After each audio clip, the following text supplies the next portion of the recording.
Bonsoir à tous, voici les principales informations de cette journée.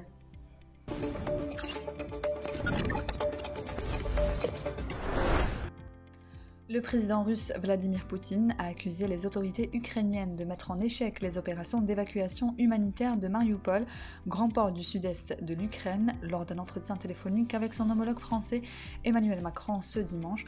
Lors de cet entretien, Poutine a attiré l'attention sur le fait que Kiev continue de ne pas respecter les accords trouvés sur ces questions humanitaires. Une deuxième tentative d'évacuation des habitants de Mariupol a été interrompue, avait annoncé auparavant le Comité international de la Croix-Rouge.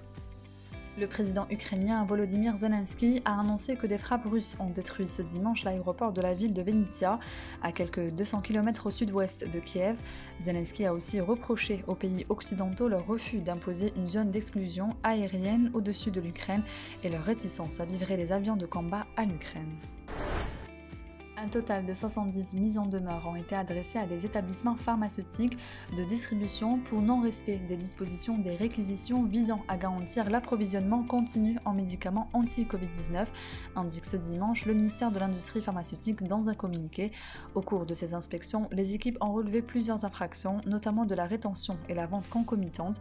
Aussi, 2 établissements ont fait l'objet de fermetures provisoires, ajoute la même source. La Cour d'Alger a reporté ce dimanche le verdict contre les accusés poursuivis dans les affaires des filiales du groupe Condor à l'audience du 20 mars en cours. Le parquet a requis une peine de 10 ans de prison ferme assortie d'une amende de 8 millions de dinars à l'encontre de l'accusé Omar Ben Hamadi ainsi qu'à l'encontre de Abdelrahman Ismail Ben Hamadi. Le parquet a également requis contre les sociétés Travacovia, GB Pharma et Altrapco le versement d'une amende de 40 millions de dinars avec confiscation de tous les biens saisis et des biens fonciers et immobiliers. La ville d'Oran accueillera à compter de mercredi la première édition du Salon africain d'affaires avec la participation de 15 pays en plus de l'Algérie. Cette manifestation économique verra la participation d'hommes d'affaires et de chefs de grandes entreprises économiques des pays participants ainsi que d'ambassadeurs de ces pays accrédités en Algérie. Les participants à ce salon de 3 jours exposeront leurs réalisations et leurs produits dans les différents domaines et spécialités dans les secteurs de la santé, de l'industrie pharmaceutique, du transport, de la logistique, de l'environnement et autres. Aux côtés de l'Algérie, plusieurs pays participeront à ce salon africain, notamment la Libye, la Mauritanie, l'Égypte, le Niger, le Mali, le Sénégal et le Cameroun. Le directeur des équipes nationales de la Fédération algérienne de football, Abdelkrim Biera, a annoncé ce dimanche sa décision de se retirer de son poste.